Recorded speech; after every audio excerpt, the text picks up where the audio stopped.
Bueno, ahí en lo que es la parte, lo que es la clase de hoy, es lo que es la parte, lo que es medición de deformaciones.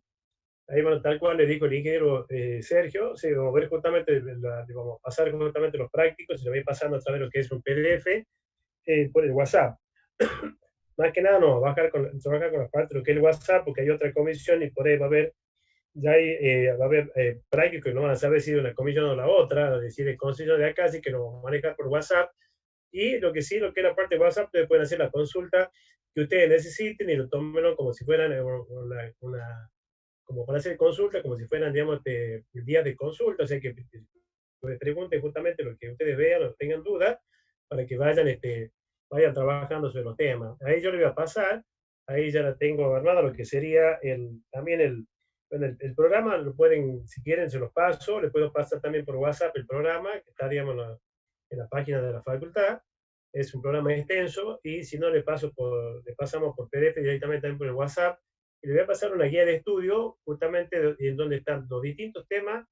Ustedes van a ver dónde están todos los temas que vemos, digamos, lo que el desarrollo, lo que es el cursado, y de qué libro se recomienda, de la página hasta qué página, de cuál es el autor, porque son varios autores. Así que ya se lo voy a pasar para que lo tengan, digamos, como guía. Eh, bueno, en lo que es la clase de hoy, la clase pasada estábamos viendo justamente lo que era la naturaleza de las mediciones y un poco lo que eran las características que tienen que tener los instrumentos en la parte de lo que es medición. Hoy día vamos a seguir avanzando. Ya tenemos con el ingeniero prácticamente dos trabajos prácticos, donde el primero se refiere a la primera parte, que es la parte de lo que es la naturaleza de las mediciones, y le vamos a contar también, digamos, que es la parte de lo que es la parte de extensometría, y cualquier cosa, la clase que viene le explicamos, si tienen dudas sobre lo que es la parte de lo que es lo que tienen que hacer, es más, lo pueden ir consultando, como le digo, para ganar tiempo a través de lo que es el WhatsApp. Bueno, veamos un poco lo que es la parte de extensometría. La parte de lo que es extensometría, un poco así a modo de recordatorio para ustedes.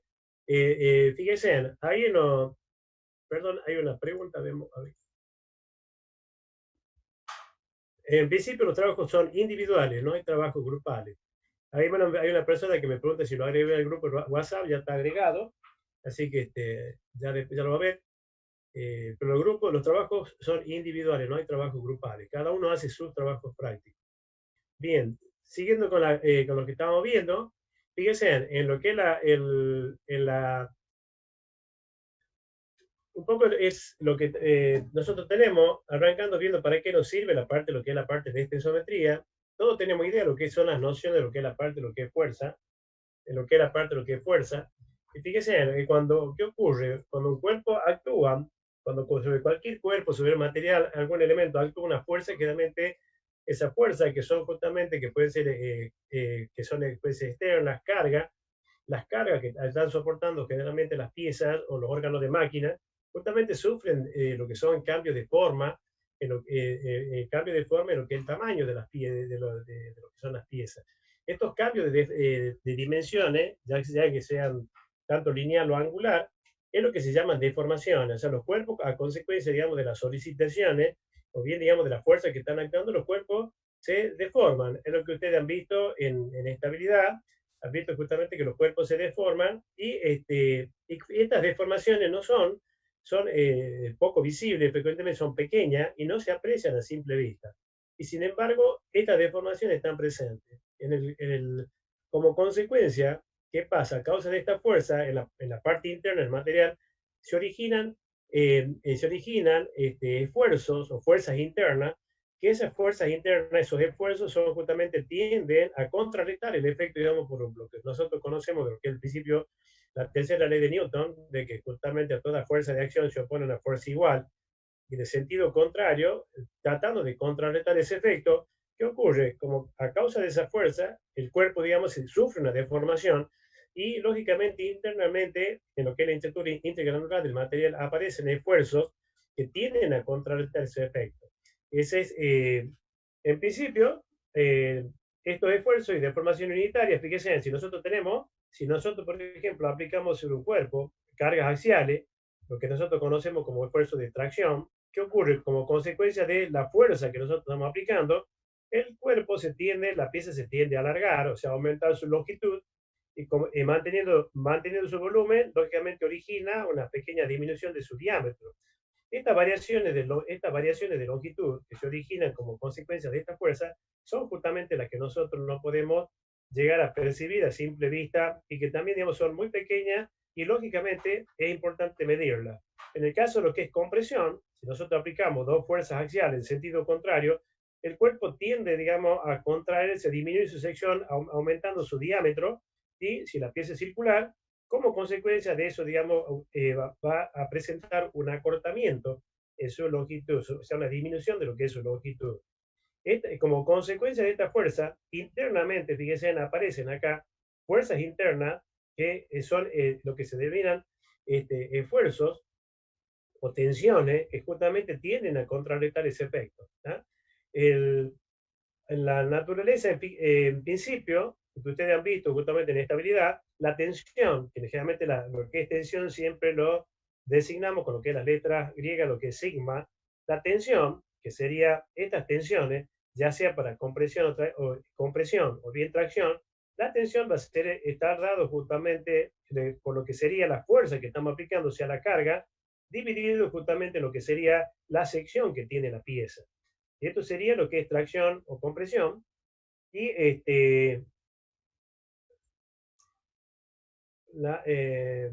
el caso, por ejemplo, como consecuencia de esa, ahí tenemos lo que sería tracción, digamos sigma T, tensión de tracción, y sigma C, lo que sería sigma de compresión. Y son justamente, fíjense, el análisis de estos esfuerzos, como dice acá, está relacionado con la distribución de los esfuerzos de los materiales en varias formas y con diferentes condiciones de carga. Fíjense, en el principio, para conocer el estado, cómo son dimensionados, digamos, y para conocer justamente cuáles son o calcular lo que son los esfuerzos, necesitamos conocer justamente lo que son esas deformaciones. En lo que, por ejemplo, hay algo que se conoce, lo que te han visto en el teoría, que se llama la deformación específica, donde la deformación específica es la relación entre lo que es la variación de la longitud en función de la longitud original. O sea, volviendo al gráfico esto sería, la variación de longitud sería este segmento, o sea, este delta DL, con respecto a lo que sería la longitud inicial, o sea, el L0, o sea, delta DL dividido L0 sería lo que se conoce con el nombre de deformación específica. En lo que es la ley de Hooke, o sea, esto será un alargamiento en el caso, digamos, que se actúan fuerzas de tracción, y será un acortamiento, lo que es esa deformación en el caso de que sea una compresión. La ley de Hooke, ¿se acuerdan lo que es la ley de Hooke? Establece justamente la relación entre lo que es la tensión y la deformación, en donde la deformación específica va a ser directamente proporcional a un coeficiente de alargamiento por lo que sería la tensión, en donde este coeficiente de alargamiento, lo que nosotros conocemos con pasamos justamente una igualdad de acá, esto igual a 1 sobre E, donde el valor E, justamente, fíjense, en la tensión va a ser igual a lo que sería este valor, este coeficiente E, por la deformación específica, en donde este valor, este módulo E, se conoce con el nombre de módulo Young, que es una constante de elasticidad longitudinal o coeficiente de elasticidad a lo que es las tensiones normales, que tiene un valor y que depende justamente de lo que es el material. La ley de Hooke, como ustedes se acuerdan, únicamente es válida lo que sería en la zona elástica del material y en principio, para una constante, por ejemplo, para el caso del acero, el valor de E tiene el valor de 2.100.000 kilos por centímetro cuadrado. Hay una relación también importante como consecuencia de estas causas, digamos, que son las fuerzas que actúan justamente sobre lo que son los materiales. Por ejemplo, al originar, se origina un alargamiento, pero como yo le decía, en principio existe lo que es un alargamiento, volviendo a lo que es esta figura, acá a causa de la fuerza, se originan estas tensiones y como consecuencia acá en este caso sufre un alargamiento, pero también justamente el material sufre una disminución en su sección diametral. Entonces, ¿qué ocurre?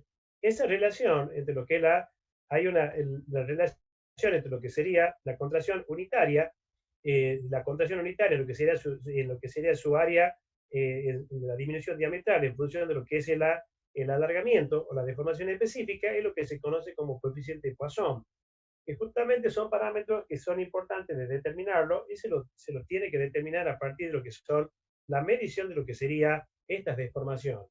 Fíjense que acá, para conocer todos estos parámetros, tanto lo que es, por ejemplo, lo que es las tensiones, tenemos que poder conocer, o sea, las tensiones las vamos a determinar a partir, o sea, la tensión es fuerza sobre área, fuerza es la fuerza aplicada debido a lo que es la sección, pero para esto justamente, para conocer el efecto de lo que son las tensiones, tengo que poder medir y evaluar cómo hago medir y evaluar lo que son las deformaciones, estas deformaciones específicas.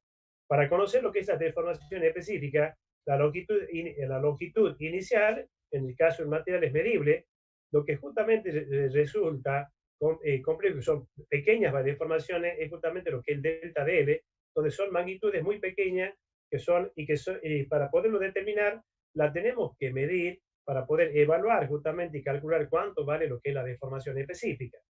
Así, por ejemplo, también para poder determinar el coeficiente de Poisson, es necesario medir justamente cuánto es lo que es la contracción unitaria en lo que sería su sección, como también lo que sería la deformación longitudinal que tiene generalmente este coeficiente tiene un valor, para el caso de los materiales, está del orden de 0,3 y llegando hasta 0,5 lo que es la parte de deformación plástica. Sobre todo estos temas, esto por ejemplo, nosotros lo vamos a volver a ver, pues un poco tomaron como a modo introductorio para que entiendan cuál es la función y la importancia, lo que tiene la extensometría en lo que es la parte, lo que son la parte de ensayo de materiales, porque es importante justamente el conocimiento de lo que son las tensiones, pero fíjense en que la fuerza nosotros la podemos medir y las tensiones nosotros no las vemos, no las podemos evaluar o dimensionar. Sí, la forma de poder evaluar lo que son esas tensiones es justamente a partir de lo que es la determinación y el análisis de lo que son la parte de lo que es las deformaciones. La deformación. En el caso, por ejemplo, de tensiones de tipo tangencial, o sea, cuando tenemos esfuerzos de corte, igual que lo que era la ley de Hooke, justamente la tensión, las tensiones que la designamos con la letra tau, que son tensiones tangenciales, va a ser justamente la fuerza tangencial aplicada con respecto a lo que es el área. En este caso aquí, la deformación unitaria, que allá aparece como delta, que en el caso lo que es tracción es delta DL, acá justamente la deformación unitaria está dado justamente es una deformación de tipo angular. La relación igual acá entre lo que es la tensión justamente y lo que es la deformación está dado justamente a través de, está relacionado con lo que es este módulo G, que es el módulo de elasticidad transversal. Acuérdense el E, el módulo de elasticidad longitudinal, o sea que es para cargas normales, y el G justamente la elasticidad transversal, que es en el caso que tenemos deformaciones de tipo angulares o tensiones de corte. La determinación justamente de lo que son estos módulos, después lo vamos a ver justamente en el segundo cuatrimestre, cuando veamos justamente lo que es ensayo de tracción, lo que es ensayo de torsión, donde justamente se hace el ensayo para determinar estos módulos. Porque ese valor, por ejemplo, así como en el caso de este valor que veíamos de 2.100.000, y vamos a ver después cuando veamos en el ensayo de tracción, de dónde sale y cómo se lo determina, porque es un valor que es una constante en material, pero para el caso de lo que es el acero, pero es importante que sepan de dónde se obtiene. Igual ocurre en lo que esto, cuando damos ensayo de torsión, vamos a ver justamente cómo se determina ese módulo de elasticidad transversal. Acá, fíjense, entre ambos módulos existe una relación a través, digamos, de que el módulo de elasticidad transversal está relacionado, fíjense, a través de lo que es el módulo de elasticidad longitudinal, dividido lo que es 2 veces el 2 multiplicado por 1, más lo que es el valor de G anda del orden, por ejemplo, en el caso del acero, que está en 2.100.000, el caso del G está en el orden de los 750.000, más o menos, el orden que tiene el valor de G. Bien, esos módulos introductorios para que un poco, digamos, vean de que como consecuencia, nosotros cuando hacemos el desarrollo, o bien cuando tenemos que verificar o tenemos que tener conocimiento para saber, por ejemplo, cuando nosotros tenemos que desarrollar o calcular o proyectar, hacer el diseño justamente de cualquier órgano de máquina, nosotros que necesitamos saber cuál es la capacidad, digamos, capacidad de deformación, como también, digamos, la capacidad de soportar carga que tiene el material sin llegar, por ejemplo, en el caso, por ejemplo, de un eje o o de un engranaje, saber justamente cuáles son las tensiones admisibles con las cuales puede soportar el material sin que llegue justamente a lo que es una deformación plástica o a lo que es la rotura. Entonces es importante conocer justamente cuál es el estado de las tensiones que se puede soportar el material, ya sea que sean tensiones de tipo normales, como consecuencia justamente del esfuerzo de tracción o compresión, o bien justamente la capacidad de soportar, digamos, lo que son las tensiones de tipo tangencial. Acá, en lo que es la elasticidad experimental, en principio, fíjense que todo el estudio de las tensiones, el estudio de tensiones puede llama justamente análisis experimental de las tensiones, es importante justamente hacer el estudio, se hace claramente partiendo de la base de lo que es el uso de la extensometría para poder determinar, en principio, lo que son esas deformaciones, esas pequeñas deformaciones, lo que sería ese delta de L o esa variación de diámetro, que son magnitudes pequeñas que me va a permitir calcular justamente tanto las tensiones tangenciales como las tensiones normales, teniendo en cuenta justamente las expresiones que estamos viendo recién. O sea que yo sí, para poder hacer el análisis de la parte de la elasticidad experimental del material, necesito hacer justamente utilizar lo que es la extensometría para poder evaluar y poder cuantificar y poder conocer justamente cuáles son los valores de esas tensiones que se originan en el interior del material de lo que sería su estructura cristalográfica. En principio, fíjense que todos los métodos experimentales, incluyendo el procesamiento fotoelástico, se basan en la determinación de tensiones a partir de la medición de las deformaciones, empleando las expresiones que vimos anteriormente. ¿Ah? En principio, la medición de estas deformaciones, ustedes dicen, como yo les decía, son mediciones muy pequeñas, o sea, tienen valores muy pequeños, que en principio no es fácil medirla con cualquier tipo de instrumento, como consecuencia, digamos, del valor que tiene esa magnitud y sobre todo, no tan solo lo que es la determinación de lo que es el valor de la magnitud de ese alargamiento, sino también de hacerlo con un error determinado para que eso justamente sea fiable. ¿Sí? Fíjense, ahí dice las deformaciones son magnitudes físicas medibles, mediante instrumentos apropiados y las tensiones en cambio no pueden ser observadas sino calculadas a partir de ellos. O sea que yo para poder conocer justamente o calcular cuáles son las tensiones, que no las veo, que no las puedo ver de ninguna manera, necesito justamente hacer el estudio de las deformaciones para poder llegar a través de la relación de lo que es tensión y deformación, lo que es determinar justamente lo que es las tensiones a partir de las expresiones que veíamos, en lo que es la ley de Hooke, para determinar el estado tensional. Bien, partiendo de esa base, pasemos a ver justamente qué es lo que es la extensometría, cuáles son las características que tiene particulares y la importancia que tiene lo que es la extensometría. Fíjense, en la extensometría, así como ustedes ya solo se están dando cuenta que en principio es la disciplina que tiende a medir las deformaciones puntuales presentes en un cuerpo sólido. El equipo aparato utilizado la medición según sea el tipo de solicitación, ¿cómo se denominan los extensómetros? Por ejemplo, extensómetro cuando están soportando el esfuerzo de tracción, compresómetro cuando miden el esfuerzo de compresión, flexímetro cuando miden la flexión, clinómetro, inclinación, goniómetro, torsión, curvímetro, flexión, etc. O sea, que reciben el nombre y son instrumentos, tanto el extensómetro, que ya logramos ver cada uno de ellos, así en detalle, los diferentes tipos, cómo funcionan, las características que tienen. Todos ellos justamente son instrumentos especiales que sirven justamente para determinar justamente esos parámetros que son tan pequeños y que no los podemos medir con cualquier tipo de instrumento, ni utilizando un calibre, ni un micrómetro, que son normalmente los convencionales que tenemos, sino ni con galgas. Tenemos que usar justamente este tipo de instrumentos para poder llegar a hacer la determinación de las variaciones acuérdense que lo que estamos midiendo son variaciones de deformación que tienen los materiales cuando están soportando justamente algún tipo de carga.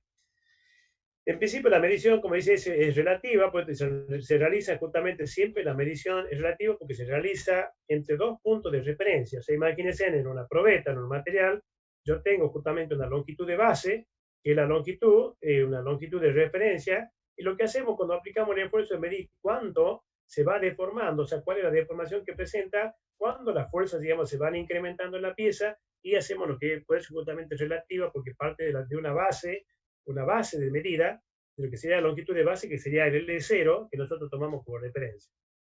La distancia entre los dos puntos, conocido como longitud entre cuchilla activa del tensómetro, que es la longitud de base, es muy reducida, no es una longitud grande, y por ello los aparatos deben ser muy precisos, exactos, sensibles y robustos. Fíjense, términos que ya hemos estado viendo: precisos, exactos, sensibles y robustos.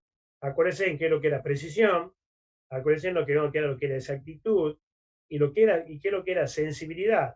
Esto es una parte importante que tiene tu instrumento, aparte de lo que es la precisión y la exactitud, que esos son parámetros que vimos la clase pasada, que tienen que ver justamente con lo que es el bajo error, cuando el instrumento es muy preciso. Cuando es muy preciso y exacto, tengo justamente la certeza que está midiendo muy cerca del valor exacto, del valor real que yo quiero determinar. Y sensible, acuérdense que la sensibilidad estaba dada justamente por la pendiente de la recta del instrumento, o sea, de lo que sería, si el instrumento tiene una recta, cuando esa pendiente tiene un ángulo mayor, cuando mayor es el ángulo de respuesta, justamente tiene una mayor sensibilidad. La sensibilidad, por ejemplo, de este instrumento se basa en el hecho de que son instrumentos que para pequeñas variaciones sufren justamente, para pequeñas variaciones prácticamente, muy pequeñas variaciones, ya el instrumento registra justamente los valores que nosotros queremos poder determinar. Bien, en lo que es la clasificación, lo podemos clasificar así como mecánicos, pueden ser ópticos, eléctricos, electrónicos, acústicos, y hay justamente lo que son de rayos X. En los mecánicos, fíjense, tenemos de láminas paralelas, con reloj indicador, flexímetro, clinómetro, curvímetro, para deformaciones de tipo laterales, y tenemos justamente el de Hugenberger, que son todos funciones. Ya vamos a ver cada uno de estos, uno por uno, vamos a ir viendo en gráfico cómo funcionan las características de cada uno, y igual que en el caso esto de los ópticos, que está, por ejemplo, el nombre que lleva justamente el del fabricante, el que lo ha diseñado, de Martin, de Tuckerman, lo eléctrico, el String Gauge, lo electrónico, que usan justamente lo que es utilizan lo que sería motores paso a paso, o bien, digamos, lo que es medición con distancia mediante el uso de láser. Y después tenemos los acústicos, que son, por ejemplo, los de cuerda vibrante, que utilizan justamente una cuerda que oscila, que también lo vamos a ver. Así que, teniendo claro justamente cómo se clasifican, vamos a ver cada uno de ellos. Y veamos justamente cuáles son las condiciones o las características ideales que tiene que tener el instrumento, justamente lo que da las condiciones que tiene que tener justamente para que sea un instrumento fiable y cumpla con la función para la cual está diseñado. En principio tiene que tener un tamaño reducido, o sea, tiene que ser un tamaño reducido. La masa tiene que ser despreciable respecto a la pieza o probeta. Tiene que tener facilidad de aplicación en cualquier material. Tiene gran sensibilidad a las deformaciones. Un poco lo que decía, fíjense, es muy sensible. Aún para pequeños cambios ya el instrumento me registra la variación de la deformación.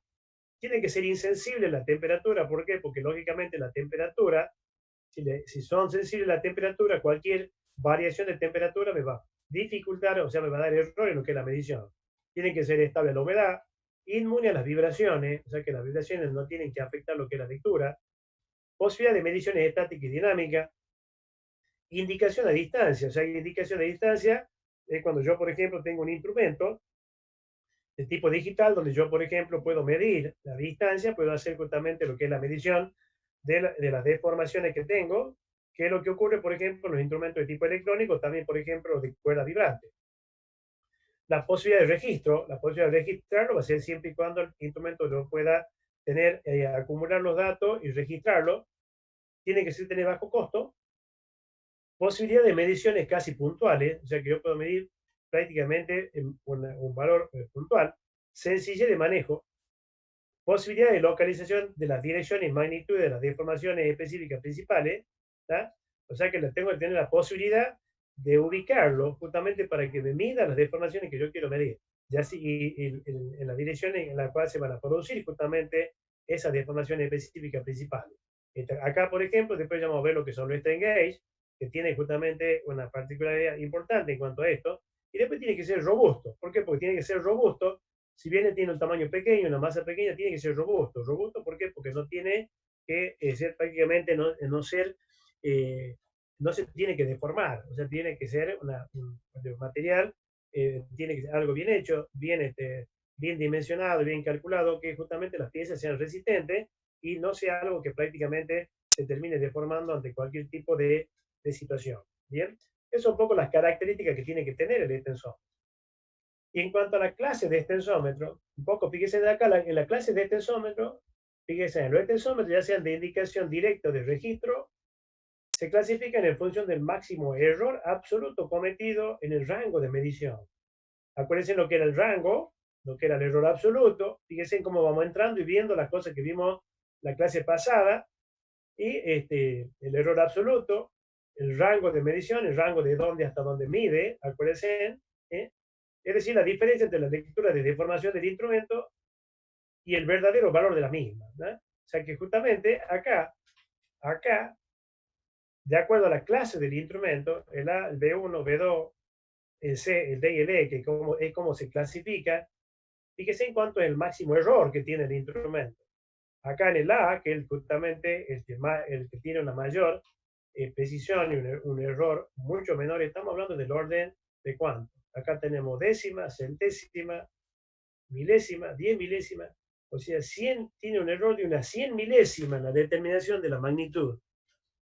Acá tiene un dígito menos, este tiene el doble de este error, o sea, de acuerdo a la clase del instrumento, vemos acá por ejemplo, digamos, entre todos el menos preciso, el menos exacto, porque tiene un error mayor, que estamos hablando del orden de lo que es la décima. ¿Ah? Y para que este error, justamente, para que garantizar este error en el instrumento, lógicamente en lo que es la medición, en lo que es la longitud de base, la determinación de la longitud de base, tiene una tolerancia permitida, donde la tolerancia justamente está especificando cuánto es el valor tolerable que yo puedo cometer en la determinación justamente de lo que es esa deformación.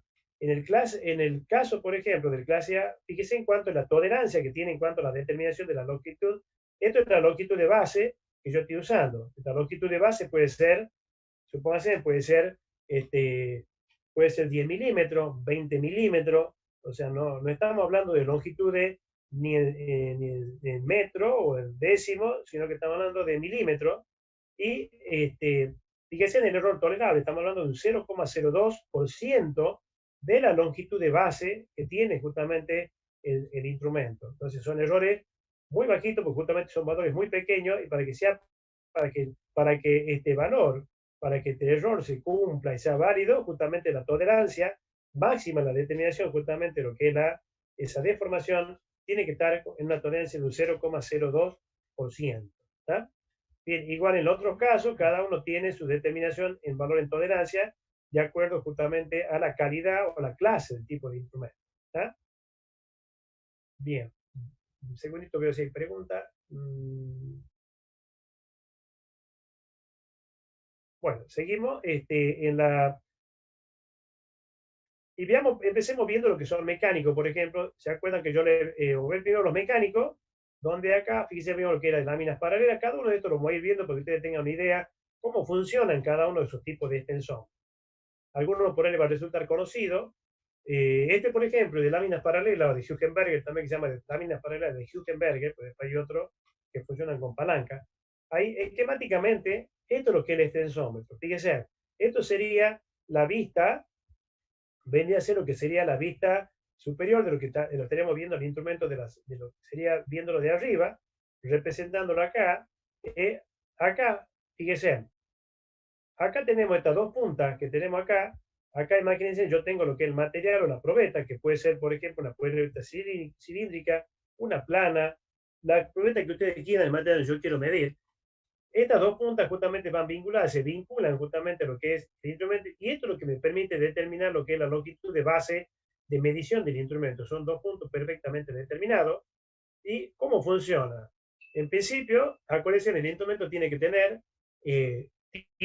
justamente en lo que son las carreras, tiene que ser robusto, tiene que tener poca masa, y sobre todo una cosa importante, que siempre el instrumento tiene que tener una resistencia, prácticamente no tiene que presentar resistencia a lo que son las deformaciones. ¿Por qué? Porque si yo pongo un instrumento que tiene resistencia, o sea que si el instrumento yo necesito deformarlo al instrumento para que me mida, y lógicamente no me está midiendo el valor real, digamos, de la deformación de las piezas. Yo justamente necesito que prácticamente sea como si él realmente no tiene resistencia a lo que son las deformaciones. Y fíjense cómo funciona acá, estas dos barras que tenemos acá, esto que tenemos acá tenemos las puntas, tenemos, pues se llama láminas paralelas. Esta lámina es la que está vinculada al punto B y esta otra lámina está vinculada al punto A. Estas láminas son de un material que es de ínbar. El ínbar, un poco para que sepan ustedes, es un acero aliado con una cierta característica importante, que justamente es el acero que tiene tiene justamente la mayor estabilidad térmica, o sea que tiene un muy bajo coeficiente de dilatación térmica. Y es un acero con compuestos agregados, un aliante, para lograr justamente que sea estable lo que es la parte de temperatura. Acá fíjense, las dos láminas que tenemos ahí en un momento puede ser, se va a cortar, en unos minutos se va a cortar, acuérdense, hacemos lo mismo, cuando se corte nos volvemos a conectar y seguimos con lo que es la clase. Acá tenemos esto es lo que son las dos puntas vinculados justamente a lo que son estas dos láminas que tenemos acá, que son dos flejes que vinculan justamente lo que son estas dos láminas. ¿Y qué ocurre? Acá tenemos lo que es un reloj comparador. Después vamos a ver adelante qué es lo que es un comparador, que tiene un elemento que está en contacto acá. Fíjense que está agarrado acá y está vinculado acá. Entonces, cuando por efecto, digamos, de lo que es la deformación, estas puntas, por ejemplo, si es de tracción, se tienden a separar, esta se desplaza una con respecto a la otra, y el instrumento me va a registrar justamente cuánto es esa deformación, o sea, cuánto es lo que se ha desplazado, cuánto ha sido el delta DL, o sea, cuánto se movió A con respecto a B, y eso me lo va a registrar justamente este instrumento. ¿tá? En el caso, por ejemplo, de lo que es con reloj indicador, acá fíjense en el extensómetro, tiene un sistema, o sea, ojo, lo que ustedes ven acá no es bien. Siguiendo con el temita de lo que es acá, fíjense en el caso del reloj, con reloj indicador, tiene un sistema, o sea, todo el caso de los extensómetros, ¿no? que tienen un sistema de anclaje que lo vincula a lo que es la probeta. Acá, por ejemplo, lo pueden ver un poco más claro, el caso tiene un reloj indicador que está puesto acá de esta manera, el reloj indicador está colocado acá, tiene un sistema de anclaje de esta manera, en donde esto es lo que es la probeta, y con un sistema de ruedita permite establecer y determinar un punto de contacto, que es el que me va a definir uno de los puntos de lo que sería esa longitud de base. Y esto tiene un sistema de vinculación, fíjense, con un sistema de resorte, donde directamente lo ubicamos, queda agarrado el extensómetro, lo que es la probeta, y que evita que el extensómetro se desplace o cambie su posición con respecto a lo que es la probeta. Acá a la probeta le aplicamos carga, y cuando aplicamos carga, o la fuerza, ¿qué pasa? La probeta se va a deformar, y el instrumento, como se van a desplazar estos dos en el reloj indicador, me va a indicar justamente cuánto ha sido la deformación. Para que se den una idea, bueno, acá me indica justamente cuánto es la deformación. El sistema que tiene internamente este reloj indicador tiene un sistema de relojería que me permite justamente determinar lo que es cuánto ha sido el desplazamiento que tiene el punto A, por ejemplo, con respecto al punto B de vinculación con la probeta. ¿Qué es lo que es el flexímetro? Esto es lo que ustedes ven como flexímetro, es lo que ven acá como reloj indicador, o como ven en el caso el reloj indicador. Este flexímetro, fíjense, esto sería, esto internamente tiene un vástago que se desliza, que es el que ustedes ven acá, tiene un vástago que cuando se desliza tiene un sistema mecánico que permite justamente, mediante relacionar, por la demultiplicación propia, justamente permite relacionarnos y medir cuánto es lo que permite deformaciones. Este instrumento en principio no mide nada, lo que hace compara, o sea, a veces lo encontramos con el nombre de comparador. ¿Por qué? Les comento cómo funciona. Tiene el sistema acá en la parte de abajo, tiene lo que es un vástago, el punto de apoyo, en donde si yo lo tengo fijo a una parte de la probeta, acá cuando esto se introduce, ya cuando entra, se va introduciendo a lo largo de este buzo, esta camisa, acá se mueve, y a medida que se va desplazando, me va desplazando lo que es esta aguja. fíjese en un detalle, acá cuánto es justamente la apreciación que tiene el instrumento. En este caso lo está midiendo, o sea, cada división, la menor división que nosotros tenemos acá es una centésima. O sea, fíjense que cada división está 0,01 milímetro, es justamente la menor división que tengo yo acá. O sea que el instrumento me va a ir marcando cada centésima que se ha desplazado este vástago, me lo va a indicar la aguja. ¿Tá? Esto digamos lo que es centésima, hay otros que son muchos, de una presión mucho mayor, y tiene una apreciación del orden de la milésima, o sea, aprecian un 0,001 milímetro, sería la menor división, que sería una milésima. Acá, por ejemplo, esta aguja es la que me va indicando, por ejemplo, cuando el instrumento, este vástago se introduce, supongamos, si arranca de cero, cuando ese vástago, cuando este ha dado una vuelta completa, ¿cuánto justamente lo que se ha introducido el vástago es 1 milímetro? O sea, cada vuelta que da la aguja, justamente es 1 milímetro. ¿Cuánto va a valer el rango del instrumento? Así, viendo, porque se vayan acostumbrando a ver, digamos, lo que son las características del instrumento.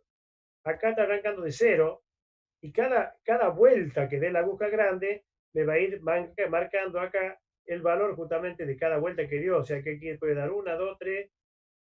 O sea que tiene el rango, ¿son cuánto? Son 100 milímetros, porque puede justamente, se puede desplazar, puede dar 10 vueltas. Esto hay extensómetros que tienen una longitud mayor, pueden tener 150, 200, 250 o más, dependiendo justamente de las características del instrumento. Pero es un poco, fíjense, acá tienen un poco para ir viendo lo que es la apreciación, cuál es justamente la resolución que tiene el instrumento, cuánto es el rango del instrumento, ya lo van viendo, digamos que son cuando yo tengo que adquirir un instrumento, son las cosas que yo me tengo que fijar en función de lo que voy a medir. Si yo voy a comprar uno que me mida la centésima, o necesito lo que me mida la milésima. En lo que son los clinómetros lo que hacen justamente tiene un sistema en donde acá tiene un nivel de burbuja muy sensible, donde yo acá, por ejemplo, coloco el instrumento, el clinómetro, lo que me permite medir son inclinación. O sea, cuánto se inclina o cuál es la variación que sube por un efecto, digamos, de inclinación que pueda sufrir la pieza. Acuérdense que son valores muy pequeños. Acá lo que tenemos es un nivel de burbuja muy sensible, en donde acá, fíjense que estos 3 puntos sirven justamente para arrancar en la posición de cero, para nivelar todo lo que es el instrumento, y después acá tiene justamente un sistema de regulación de cero de lo que es la burbuja. Entonces acá lo que se hace justamente, esto es lo que me permite a mí poder determinar cuánto ha sido la inclinación en función de lo que es la posición de esa aguja de nivel. Bien. En lo que es los curvímetros, el curvímetro, fíjense, permite medir, en el caso, por ejemplo, de una pieza que se curva, por ejemplo, por efecto de lo que es flexión, puedo determinar, justamente partiendo de que la pieza no estaba curvada, o sea, estaba perfectamente plana. Cuando yo le aplico un esfuerzo, se curva, puedo medir justamente a través de este efecto justamente con un flexímetro, un comparador, ver cuánto ha sido la deformación originada por ese efecto de flexión. Acá, fíjense que si yo mido acá de esta manera, voy a medir acá en el centro y voy a tener una menor sensibilidad en la medición. Ustedes ven la aguja para el mismo valor, yo voy a tener justamente una menor sensibilidad que si yo mido así de esta manera. ¿Por qué? Porque al colocar el flexímetro fuera, tengo justamente para la misma deformación, voy a tener una mayor lectura acá. De eso se trata justamente lo que es la sensibilidad. O sea, fíjense que los dos miden lo mismo, pero acá logro tener una mayor sensibilidad. ¿Por qué? Porque para el mismo efecto, este instrumento me está permitiendo ver un valor mucho mayor, más grande que para lo que es la determinación de la magnitud o la variación de lo que ha ocurrido en la pieza. ¿Ah? Un poco para que vayan teniendo claro lo que es la sensibilidad de lo que es el uso de lo que es el instrumento. ¿Ah? En el caso, para deformaciones laterales, fíjense, hemos visto, por ejemplo, para deformaciones, angulares, para flexiones, para alargamiento. En este caso, por ejemplo, para medición de deformaciones laterales, ahí cuando yo le mencionaba al principio de que es importante medir, por ejemplo, para poder determinar lo que es el coeficiente de Poisson, y que la relación entre lo que es la deformación, o sea, cuánto se ha contraído, si es una tracción, lógicamente el diámetro, a medida que vamos aplicando carga, va a ir disminuyendo y la pieza se va a ir alargando. ¿Por qué? Porque es un proceso a volumen constante, porque el volumen no cambia, y lógicamente el volumen que se aumenta por longitud se disminuye por sección. Entonces, fíjense en que yo necesito, por ejemplo, para determinar el valor de ese coeficiente de Poisson, tengo que medir, así como mido las deformaciones longitudinales, tengo que poder medir la evaluación del tipo de efecto diametral. Acá, fíjense, estos instrumentos permiten hacer eso. Por ejemplo, tengo esto lo que es la probeta. Acá va fijado el extensómetro, tiene un sistema de resorte, y a medida que esto va, yo acá puedo colocar algún elemento óptico, algo, digamos, para medir lo que es la deformación, y a medida de que esto se va deformando, esto justamente va a ir variando esta distancia que me permite determinar si, por ejemplo, si se va disminuyendo porque hay un esfuerzo de tracción y se aumenta por compresión, me va a permitir cuánto es la variación del diámetro de lo que es la probeta.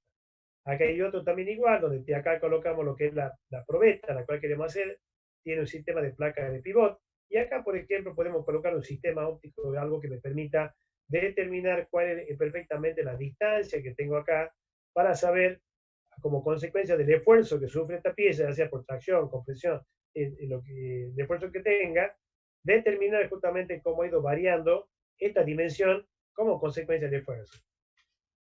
Perdón. Bien. Y veamos justamente que también uno de los mecánicos, que es el tensómetro de Hugenberger.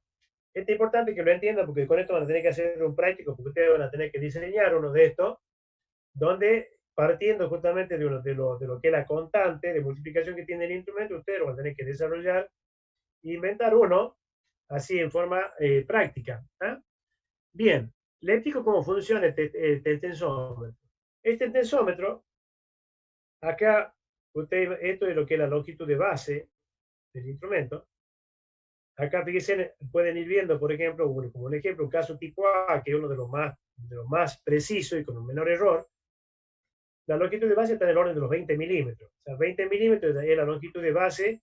Esto es lo que es la probeta a la cual nosotros vamos a estar sometidos, soportando el esfuerzo, sea tracción, compresión. Entonces, como consecuencia, lógicamente, esto que está puesto así en forma gráfica, ustedes lo pueden ver acá, este es lo que es el extensómetro, y va fijado acá, con este elemento va fijado lo que es la barra.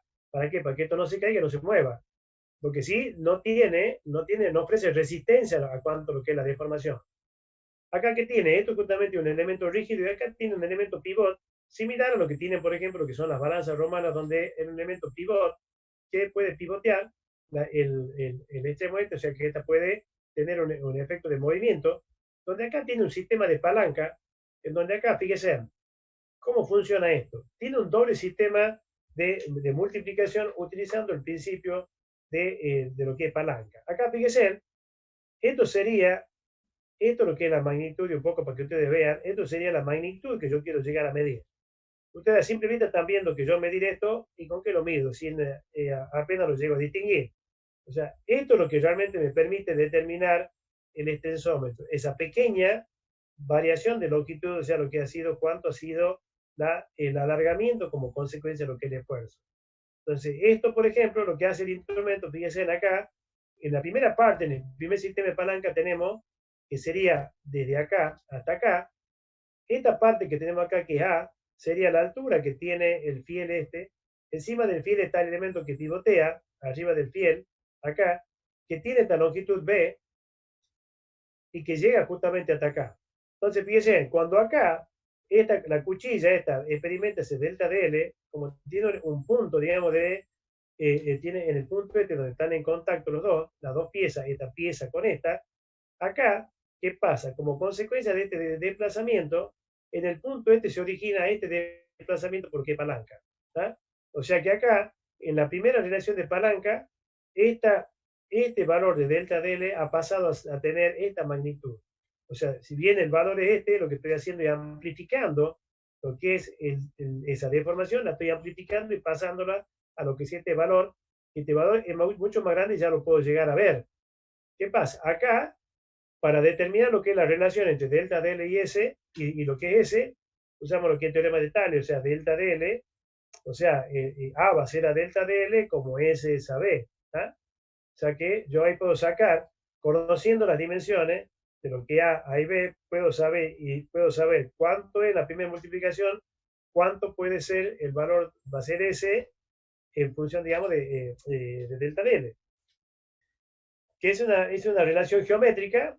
¿Y qué pasa? Acá en el punto como consecuencia de que este delta de L pasó a ser lo que va a ser este delta de S, acá esto justamente se desplaza, tiene como consecuencia, esto tiene un desplazamiento donde hace que esta aguja que está amarrada acá y está vinculada a lo que es esta biela, a lo que sería este elemento, acá ¿qué pasa? Esto se desplaza como consecuencia del desplazamiento. ¿Cuánto se va a desplazar? Se va a desplazar el mismo S que tenemos acá. O sea, origina este desplazamiento.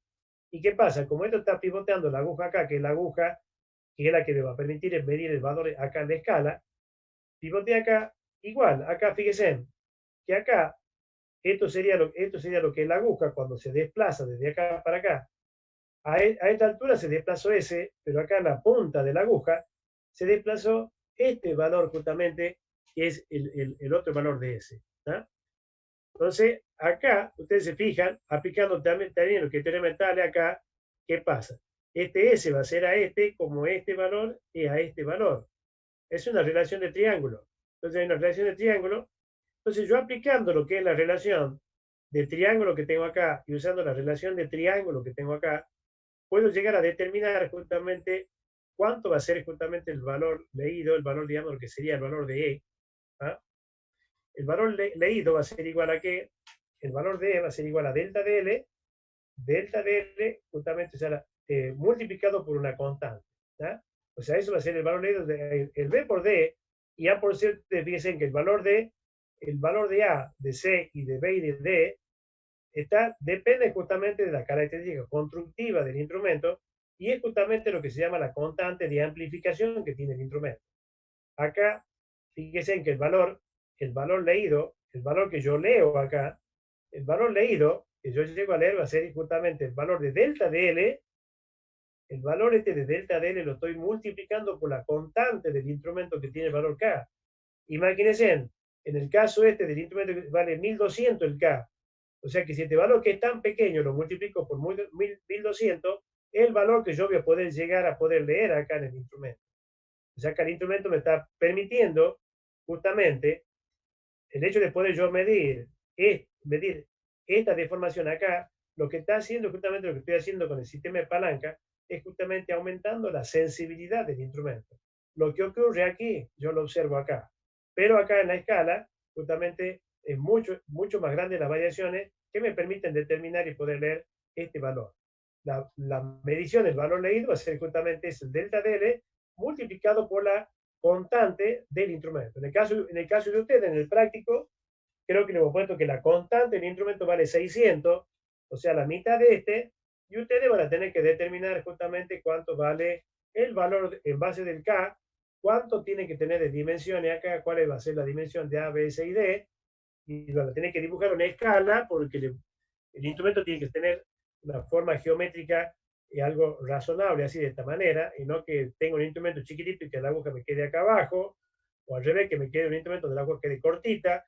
Tiene que ser un instrumento, digamos, de medidas coherentes, algo similar a esto, que uno lo pueda construir y utilizarlo. Así que bueno, ese va a ser el trabajo práctico número 2, donde van a tener que hacer el desarrollo de esto entre uno de los puntos. Acá fíjense, si yo saco delta de L, partiendo de la base, o sea, este es el valor que yo he leído, delta de L va a ser igual aquí al valor leído dividido lo que es la constante, y la deformación específica, ¿cuál va a ser? Va a ser delta de L sobre el valor B. ¿Qué es el valor B? Acuérdense, deformación específica va a ser el valor de delta de L, que yo lo determino del valor que yo leo acá, dividido en la constante, me permite saber cuánto es la deformación.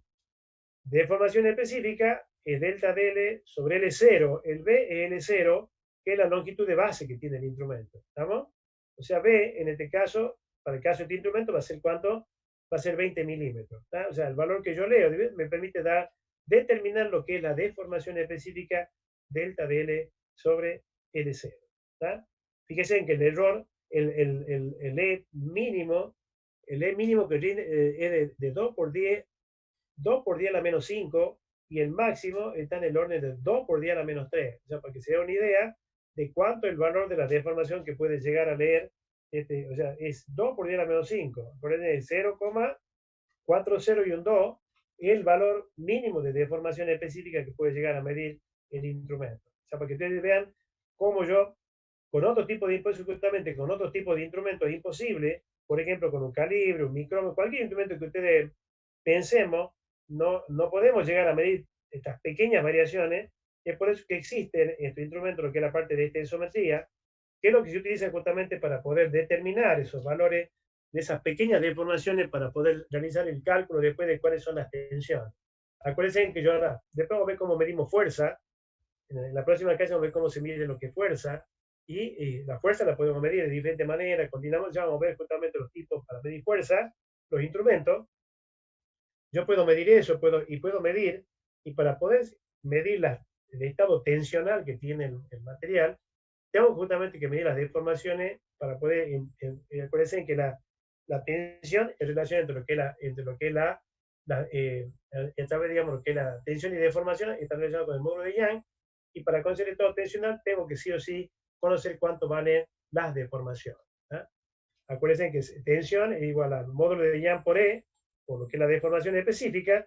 O sea que yo, partiendo de la base de lo que es el material, por ejemplo acero, yo no puedo saber cuánto es el valor de la tensión, sino determino cuánto vale la deformación específica. Y para conocer la deformación específica, necesito determinar cuánto vale medir, cuánto vale ese delta DL, que para eso existe y se utiliza todo lo que es la parte esta de tensometría. ¿Ah?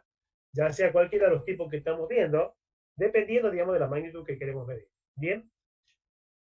En el caso de Hülkenberg, por ejemplo, acá tienen diferentes tipos, diferentes modelos. Estos son todos copias del libro de González Arias, en donde tiene ustedes, fíjense acá está lo que es la escala, la que es la aguja, la forma que está vinculado a lo que es la barra. Hay diferentes tipos, modelos, formas, diseños, pero todo funciona bajo el mismo principio. Acuérdense que existen clases tipo. Acá, fíjense en algunos tipos estándar, los tensómetros, por ejemplo, el tipo A, el de 1200 que veremos, la base está en el orden de 20 y 30. La división de la escala tiene 46 divisiones. Este 46 es la división que tiene acá. Eso tiene que ver un poco con lo que es la apreciación del instrumento, con lo cuanto el valor que yo quiero apreciar. ¿Tá? Y las dimensiones, tiene 165 milímetros, el ancho es 52 y la profundidad 15, y el peso, fíjense, tiene 75 gramos, es lo que pesa todo el conjunto que conforma el instrumento. Y así tenemos otro con diferentes constantes, un poco para que no se tienten. Fíjense que aquí no tienen el de 600, o sea que no pueden copiar las palancas, así que lo tienen que pensar. Bien, y pasemos justamente a lo que es el otro tipo de instrumento, que es el óptico, donde acá tenemos justamente el tensómetro de Marten y lo de Tuckerman, que es lo que vemos al principio. ¿Cómo funciona? Perdón, tengo una pregunta, vemos.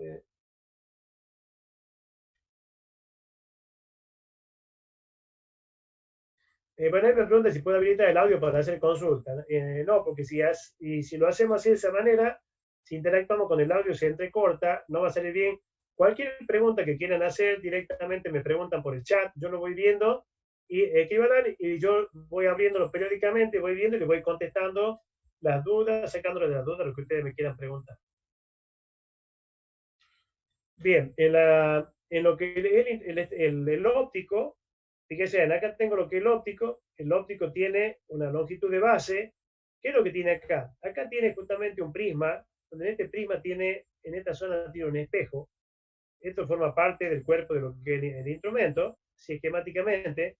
Tiene una longitud de base, acá está separado una distancia de lo que es la punta, de lo que es este sería el punto A y el punto B de contacto, digamos, lo que me define lo que es la longitud de base. Esto acá, igual que en el caso, digamos, del Hülkenberger, esto puede pivotear acá y gira con respecto, puede girar esto. ¿Y qué ocurre? Acá tenemos un punto de contacto y tiene un espejo. ¿Qué ocurre? Si nosotros tenemos un observador acá, observo desde acá, ¿qué ocurre? Cuando yo observo desde acá, lo que voy a observar, la imagen que yo observo, cuando, por ejemplo, no tengo todavía fuerzas aplicadas, o sea que no hay deformación, el espejo está plano, o sea que directamente o prácticamente no observo variación. Pero ¿qué pasa? Si yo, por ejemplo, emito algo acá, supónganse que yo emito un haz de luz, por ejemplo, acá, alguna señal acá, la envío acá y esto cuando está sin, perdón, sin deformación no se observa nada. ¿Y qué ocurre? Pues cuando yo hago la observación acá, puedo observar, lo emite una de luz, algo que en el principio, acá lo que tenemos es un observador, el observador mira en el espejo. Cuando acá ocurre una deformación, cuando aplicamos una fuerza, por ejemplo, acá en este caso sería una fuerza de tracción, esto justamente experimenta un alargamiento. Ese alargamiento es el que nosotros queremos llegar a ver, y este alargamiento nosotros lo vamos a llegar a ver acá. O sea, lo que estamos amplificando, esta variación de longitud, la estamos aplicando y viéndola acá. ¿Cómo funciona? Fíjense acá. Cuando yo observo con el espejo, ¿qué pasa? Ustedes lo ya han visto en física, en óptica, cuando el ángulo de incidencia es igual al ángulo, digamos, de reflexión, los dos ángulos son iguales, entonces esto sería, cuando esto se ha desviado, cuando esto se desvía hacia este punto, va hasta ese punto, acá voy a tener un triángulo y acá tengo este otro triángulo hasta acá, sería hasta la mitad. Entonces, usando el mismo teorema de Thales, fíjense acá, o sea, delta de L, el delta de L va a ser a B, que es la distancia que tiene de separación aquí, y lo que sería la altura que tiene este elemento de pivot, va a ser igual justamente a lo que es la acá, o sea, este delta de L es a B, como acá S sobre 2, porque acá esto sería el ángulo, S sobre 2 es a lo que es la distancia. Esto sería la distancia del punto este hasta acá. ¿Tá? O sea que fíjense, acá delta de L es a B, como S sobre 2 es a D. O sea que me queda esta relación a partir de los triángulos. Y de acá, fíjense en cuánto va a valer delta de L. Delta de L va pasando B para acá, me queda B por S sobre 2D. Y fíjense, todo lo que nosotros tenemos acá, este valor, delta de L va a estar dado justamente por el valor, o sea que yo voy a poder ver esto directo, y cuánto va a valer S. Y ese va el valor de la deformación específica está dado por qué? Por delta de L sobre L0. O sea que si bien no lo podemos ver ahí, pero delta de L, la deformación específica que es igual a delta de L sobre L0, donde L0 justamente es lo que es B. ¿eh? O sea, delta de L sobre B, delta de L como está abajo, delta de L sobre B, me da que es igual a SB sobre 2D por B, en donde, fíjense, que todo lo que es el valor de B y de D son constantes del instrumento. O sea, B y D son constantes del instrumento, o sea que cuando mayor sea la deformación, mayor va a ser el valor de S que yo voy a leer. O sea que leyendo, en función del valor leído de S, yo puedo determinar cuánto vale delta de L y poder calcular con la última expresión lo que sería la deformación específica. Perdón. En el caso este, por ejemplo, de Tuckerman, funciona exactamente igual, donde acá justamente tiene un elemento cuadrado y exactamente funciona un punto fijo, un punto de pivot, donde yo puedo llegar a medir justamente cuánto vale la deformación utilizando un sistema óptico. Acá, por ejemplo, tienen un cuadro que son la aplicación de lo que son los extensómetros de Hugenberger, cuánto es la carga medida, la lectura que da el extensómetro. Acá, fíjense, me permite calcular, para el caso de las cargas, me permite determinar, por ejemplo, el valor del módulo de Young, que sabemos que es 2.100.000, fíjense en cuanto acá, para el valor este de carga de 2.500, me permite la lectura que me ha dado el extensómetro, fíjense en cuánto ha sido la variación en lo que son divisiones, 9,2, 9,1, la diferencia de la carga, la diferencia de lectura exterior, lectura corregida del instrumento por error, me permite determinar el valor de 2.100.000 de lo que es el módulo de Young, por ejemplo. ¿tá? En el caso del Martin también bueno, estos son ejemplos del libro, o sea que, pero poco para que tengan una idea cómo se utiliza para poder determinar los diferentes valores, en este caso, por ejemplo, esto fíjense en lo que es la deformación específica, perdón, el valor de lo que es el valor de E, que decíamos justamente cuánto ha sido la deformación, el valor de cuánto ha sido el valor establecido con ese tipo de instrumento. ¿tá? En lo que son los eléctricos, los instrumentos eléctricos, ¿en qué se basan? Se basa justamente en lo que es la variación de la resistencia de un conductor como consecuencia de la variación justamente de sus dimensiones. Nosotros sabemos justamente por lo que usted ha visto ya en la parte de física 2, en la parte, lo que es en lo que es la parte eléctrica, partiendo justamente de la resistencia de un conductor, ¿de qué depende? La resistencia de un conductor depende del coeficiente de conductividad que tenga el material, o sea, depende del tipo de material, si es acero, si es oro, si es cobre, si es plata, qué tipo de material es, que cada material tiene un coeficiente de conductividad, va a depender y también va a depender de la longitud que tenga el conductor, o sea, es directamente proporcional. Fíjense en que la resistencia, cuando mayor sea este valor, o sea, cuando mayor sea la resistividad que tenga el material, mayor va a ser la resistencia. O sea, cuando menos conductor sea, mayor va a ser la resistencia. Y la longitud es la longitud cuando más largo sea el conductor, porque cuando más largo, mayor va a ser la resistencia. Y a su vez, va a ser inversamente proporcional a la sección. ¿Por qué? Porque justamente cuando si la sección es chica, la resistencia se hace más grande. Cuando la sección es más grande, la resistencia se hace más chica. Esto es lo mismo, por ejemplo, cuando tenemos un líquido que circula. Si el líquido, yo tengo una cantidad de líquido que circula a través de una manguera, cuando mayor es la longitud, lógicamente mayor va a ser la resistencia. ¿Por qué? Porque aumenta la longitud. Y a su vez, digamos, cuando yo varío el diámetro, cuando más chico el diámetro, mayor es la resistencia y menos caudal de agua va a salir por la punta de la manguera. Y cuando más grande sea, va a ser mayor justamente lo que es el, el, el caudal de agua que salga. O sea que la resistencia, en principio, ahí si se vuelve a cortar, 10 minutos, lo volvemos a enganchar y seguimos hasta que terminemos con la clase de hoy. ¿Está? Fíjese, o sea que resistencia es el coeficiente de conductividad que tiene el material, de lo que es o de resistencia que tiene el material, por la longitud dividido lo que es la sección. ¿Cómo funciona? Acá esto claramente se conoce con el nombre de strain gauge. Constructivamente, así en forma esquemática, ¿qué es lo que tiene? Si tiene un elemento, este es el elemento sensible o el sensor. Esto justamente es un alambre, generalmente de un material especial, que puede ser cobre o alguna aleación, en donde tiene una muy buena, tiene justamente una buena variación de su resistencia como consecuencia de la deformación. Entonces acá, esto sería lo que es la longitud de base de lo que es el extensómetro. Acá, por ejemplo, ¿qué ocurre? Cuando yo este elemento, imagínense, este elemento yo lo pongo pegado arriba, lo pego arriba de una probeta, ya vamos a ver cómo está construido y cómo se lo pega, va pegado. Entonces, ¿qué pasa? Cuando yo le empiezo a aplicar una carga, parece que esto está pegado a una probeta, que la probeta está sometiendo tracción. Como esto está pegado y solidario a lo que es la probeta, cuando yo le aplico una carga a la probeta, pues directamente este alambre va a sufrir justamente el efecto, se va a deformar. Y en esa deformación va a cambiar su longitud, y al cambiar su longitud va a variar lo que es la resistencia.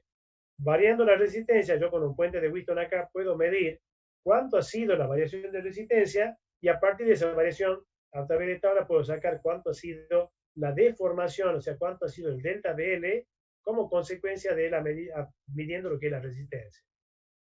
Por ejemplo, hay algunos, por ejemplo, que vienen fabricados así, que presentan el inconveniente, por ejemplo, de que acá, como tenemos una zona curva en ambos lados, dificulta en cuanto a lo que es la posición de lo que es la longitud de base, sobre todo porque acá tenemos en cuanto a lo que es la variación de longitud, porque tenemos una zona curva. Entonces, ¿qué hace? Lo que hay constructores que lo fabrican así de esta manera, donde para que se den idea, es como si fuera parte de un circuito impreso, esas plaquetas que vienen con lo que son las pistas de cobre, lo que hacen lo que es el circuito eléctrico, lo que en la plaqueta.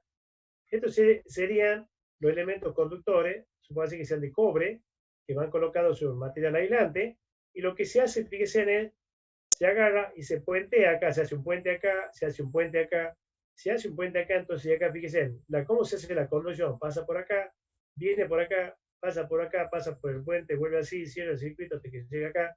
Hacerlo así de esta manera, que es lo que me evita de tener estas zonas curvas, y me permite establecer perfectamente cuál es la longitud de base en la cual yo voy a medir. Cuando yo le aplico un esfuerzo, lo que es la variación de la resistencia, puede perfectamente tener determinado lo que es la longitud, que es una ventaja con respecto a este caso.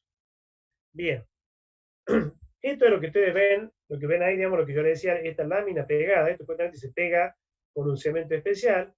Generalmente son elementos que son descartables. ¿Por qué? Porque después de cada ensayo, una vez que nosotros lo pegamos, generalmente cuando hacemos un ensayo, por ejemplo, si es un ensayo de tipo destructivo, queremos hacer un ensayo de tracción o bien de torsión, cualquier tipo de ensayo que queramos hacer, prácticamente llegamos a la rotura. Y esto tiene que estar perfectamente adherido, se adhiere con un cemento especial y va pegado lo que es esa placa y estos serían los conductores en los cuales nosotros los conectamos al puente de Wheaton. Acá fíjense en lo que es el sistema de Wheaton, ustedes ya han visto en la parte de electricidad, en muchos instrumentos se utiliza este principio, en donde yo acá tengo una resistencia desconocida y haciendo lo que es el balance, lo que es cuando el galvanómetro me marca cero, usando lo que es una resistencia variable, hago variar la resistencia y en función cuando marca cero puedo determinar justamente el valor de esta resistencia, determinando cuánto vale la variación de resistencia con respecto a un valor inicial, sin deformación, sin tensión.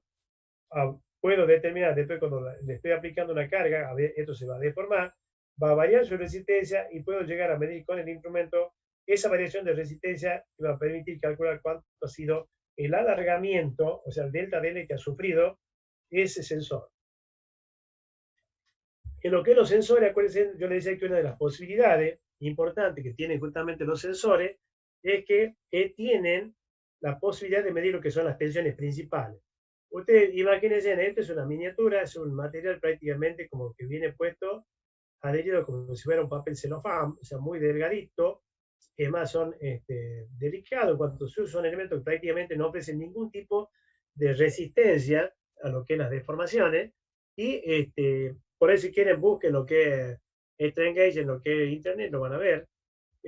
Constructivamente son muy pequeños. Acá, fíjense, tengo uno de lo que sería el convencional que estamos viendo. Acá sería uno similar al anterior, que de la lámina que pusimos antes. Y acá, por ejemplo, bien, yo puedo tener un extensómetro que me pueda medir la deformación, por ejemplo, en un plano, me puede medir la tensión en el eje X, la deformación en dos ejes. Esto, por ejemplo, no tienen contacto entre sí, sino que uno viene, imagínense como si fuera una plaqueta de un circuito electrónico que está hecho, digamos, en dos fases. En una cara tiene un circuito y en el otro tiene el otro, y no están vinculados, y esto me permite medir, o sea, yo acá midiendo acá, mido la deformación en este eje, y midiendo acá, mido la deformación en lo que sería un eje X y un eje Y, puedo medir la deformación. ¿Ah? Este igual que este otro, nada más que constructivamente son distintos. Este, por ejemplo, fíjese, me permite medir en tres direcciones, igual que este, fíjese, o sea, que me permite medir en las direcciones que a mí me interesa medir. ¿Ah? O sea, que vienen de diferentes formas, diferentes diseños, y me pueden medir tensiones en un mismo ensayo, me pueden medir tensiones directamente en los valores que a mí me interesan. ¿Y dónde aplico yo, por ejemplo, esto? Cuando yo, por ejemplo, ¿dónde aplico? Si ustedes se fijan lo que he visto en estabilidad, y yo puedo medir aquí tanto lo que son tensiones normales como tensiones tangenciales. ¿Por qué? Porque si estas son normales, esta que está a 45 va a ser una tangencial. Entonces me permite justamente medir, fíjense que constructivamente son diferentes. Algunos pueden tener una parte más sensible a la otra dependiendo de lo que nosotros queremos medir. Acá tenemos 0 grados, 90 grados, tensiones normales. Esto es tensión tangencial. O sea que fíjense que en un solo ensayo puedo medir en una pieza, puedo determinar las tensiones, tanto tensiones normales como tensiones de corte o tangencial. ¿Ah? Bien, en cuanto a lo que son los electrónicos, lo que hacen justamente son instrumentos que miden la distancia mediante distanciómetros, por ejemplo, mediante el desplazamiento de dos punteros láser, el instrumento me puede registrar directamente la distancia que tenemos, de cuánto se ha desplazado un punto con respecto al otro. ¿Tá? Ese es uno de los más convencionales en lo que es la parte de lo que son los electrónicos. Después tenemos para la parte de medición angular, que el caso, por ejemplo, veíamos justamente, ustedes dicen que todo lo que hemos visto ahí generalmente miden lo que es deformación de tipo tensiones normales, o sea, tensiones de tipo, cuando son tensiones normales, justamente estamos hablando de lo que es tracción o compresión, pero ocurre que también necesitamos medir, por ejemplo, lo que son medidas angulares cuando, por ejemplo, tenemos que determinar los valores de deformación por torsión. En el caso de torsión, esto, por ejemplo, esquemáticamente, supongamos que yo tengo una probeta a la cual estoy aplicando en un momento torsor, o sea, lo que estoy haciendo es haciendo rotar, acá lo hago rotar en sentido inverso, o sea, que la estoy torsionando lo que es la probeta. Si yo tengo dos elementos fijos, la torsión la puedo medir, por ejemplo, si tengo una aguja, puedo medir acá directamente lo que es la torsión, el valor de la de cuánto ha sido la deformación por torsión, y en función de la longitud de base puedo determinar cuánto ha sido la deformación angular que ha tenido justamente lo que es la probeta. Y así como ese, por ejemplo, hay este otro, por ejemplo, que tiene estos dos elementos, poniendo lo que es un flexímetro, ponemos un comparador y determinamos entre estos dos puntos cuánto ha sido el desplazamiento en la longitud para sacar lo que es el valor de la deformación angular. ¿Tá? Así también hay otro tipo donde esto mide la variación relativa de cuánto se rota. Acá está fijo uno, por ejemplo, aplicamos el momento torsor y medimos cuánto es lo que se ha desplazado acá este elemento, cuánto ha sido el ángulo barrido con respecto a este, y en base de eso, con la diferencia, podemos sacar la deformación angular. Esto, por ejemplo, utilizando un sistema eléctrico para medir, por ejemplo, en el caso de un ensayo, y poder graficar, a sacar el gráfico de lo que es el ensayo de torsión. ¿Ah? Bien, queda un minutito cuando se corte, nos enganchamos de vuelta y ya cuando hasta ahí llegamos para que terminemos la clase. Bien, preguntas. No hay preguntas, así que bueno, seguimos. Esto, por ejemplo, ya estamos llegando casi al final. Ya queda poco. Fíjense, esto es lo que es un extensómetro de cuerda vibrante, que son los extensómetros acústicos. El extensómetro acústico, ¿qué es lo que funciona? El sistema que se llama de cuerda vibrante. Ustedes cuando han visto la parte de onda en física, han visto justamente que la oscilación de una cuerda, la frecuencia de oscilación de una cuerda depende justamente de los parámetros que son, fíjense, la frecuencia de oscilación depende de lo que sería, está dado por la relación de 1 sobre 2L, donde L es la longitud, o sea, la longitud de base. Acá fíjense que el instrumento tiene puesto, estos serían los puntos, en lo que sea la longitud de base, donde está perfectamente definido lo que es la cuerda tiene una determinada longitud. Acá fíjense, tengo esto, lo que es la longitud de la cuerda. Va a estar dada la frecuencia, depende de 1 sobre 2L, multiplicado por la raíz cuadrada de lo que sería la tensión, y también, digamos, de lo que es la densidad, digamos, de la densidad que tiene justamente lo que es sería la masa por unidad de longitud que tiene justamente esa cuerda. O sea que la frecuencia depende de 1 sobre 2 veces la longitud por la raíz cuadrada de lo que es tensión dividido lo que es la masa por unidad de longitud. Esto, por ejemplo, por ahí, para que más o menos haciéndolo acordado, lo que es una cuerda vibrante, ustedes fíjense en lo que es la parte de lo que es una guitarra, ustedes ven que la guitarra normalmente tiene 6 cuerdas. Las 6 cuerdas, en principio, tienen la misma longitud, porque la longitud está dado justamente por la distancia que tiene entre los dos diapasones extremos que tiene la guitarra, que me define justamente lo que es la longitud. Pero así, fíjense que todas las cuerdas oscilan, tienen una frecuencia diferente. ¿Por qué? Porque la masa por una longitud es diferente, y es el motivo por el cual, digamos, lo que es las cuerdas, las 6 cuerdas tienen una masa distinta. Es más, las cuerdas superiores, si ustedes observan, a ver que tienen, en la misma cuerda tiene envuelto como si fuera un pequeño filamento. Ese pequeño filamento que viene justamente para aumentarle la cantidad, o sea, aumentar la masa por una longitud, ¿para qué? Para tener una frecuencia diferente. ¿Eh? Y una cosa importante, fíjense, acuérdense, o sea, la frecuencia, fíjense que depende de la longitud, de la tensión y de la masa, y no depende de la amplitud. O sea que eso es lo bueno, porque no depende de cuánto yo la deforme a la cuerda para poder escuchar un sonido, sino que depende únicamente de su valor. O sea que no depende de cuánto cuando yo pulso una cuerda, no depende de cuánto yo la deforme, cuánto sea el desplazamiento, o sea, la amplitud que tenga, sino que no depende, menos mal, porque si no cada guitarrista tocaría una frecuencia diferente, o sea que sería imposible. Entonces, bueno, eso es lo bueno que tiene la parte de la física de hacer ese tipo de análisis. Entonces, volviendo a lo que es la frecuencia, o sea, la frecuencia va a ser tardado y el principio de base de funcionamiento, lo que es el instrumento de cuerda vibrante. Acá, esto, por ejemplo, esto es lo que es la densidad por la longitud, pasamos a lo que es la densidad, está relacionada con lo que es el peso específico y lo que es la aceleración de la gravedad. O sea, yo tengo frecuencia igual a 1 sobre 2L, lo que sería la tensión, por lo que es la aceleración de la gravedad y lo que es el peso específico de la cuerda. Acá fíjense en que reemplazando lo que es tensión, ¿cuánto vale justamente lo que es tensión? Es, digamos, lo que es tensión en módulo de Young, o sea, sigma acuérdense lo que veíamos, es igual al módulo de Young a igual a E, por lo que es la deformación específica. O sea, el módulo de Young por delta de L sobre L0 es lo que es la tensión, multiplicado por la aceleración de la gravedad y dividido lo que sería el peso específico. Acá, este parámetro, 1 sobre 2L, al igual que lo que es el módulo de Young, lo que es la aceleración de la gravedad, el peso específico de la cuerda, todos estos parámetros son constantes, o sea, todos son constantes. Esto es una constante, esto es una constante. Y fíjense que la frecuencia de oscilación de la cuerda, ¿de qué va a depender? Va a depender de la variación de la longitud, y referido a la variación de la longitud, o sea, lo que sería esto delta de L sobre L0, es nada más ni nada menos que la deformación específica. O sea que esto es lo que sería, esto sería la constante, una constante, 1 sobre 2 dividido en L, y acá lo que es la raíz cuadrada de E por G sobre, también es otra constante, lo cual me lleva justamente a tener, la frecuencia va a ser la suma de 2, la multiplicación de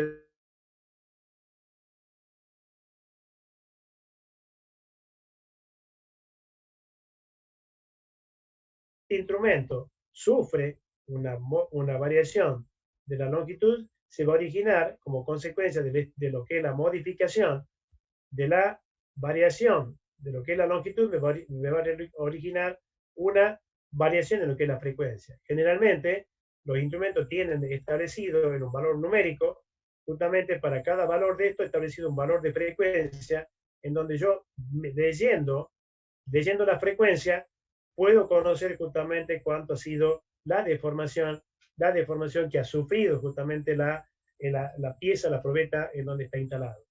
Así con esto,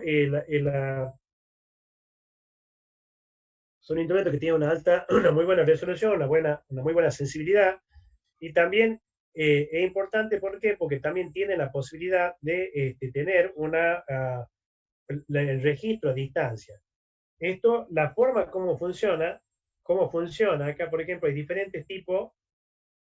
Bueno, yo de esto he fabricado 17 años de tipo de instrumentos, trabajando en una empresa acá en Argentina, en Tucumán, la única empresa en Sudamérica, que hemos podido hacer todo lo que es la instrumentación de todas las obras civiles grandes del país, caso, digamos, la obra del norte, lo que es el Aliso, La Madera, Peña Blanca, Cabra Corral, en el túnel Cristo Redentor, en Yacyretá, en Uruguay, en Arroyo Corto, en Córdoba, en Casa de Piedra del Águila, algunas de las obras, por ejemplo, que incluso algunas fuera del país, en el caso, por ejemplo, de algunos puentes colgantes de Brasil, también en Chile, también en Perú, se han hecho instalaciones, digamos, utilizando instrumentos de este tipo que se llama justamente, se utilizan mucho lo que es la parte de ocultación de presa, donde son instrumentos que van fabricados y colocados dentro de lo que es la parte del hormigón, o en estructura determinada, para poder medir justamente las distintas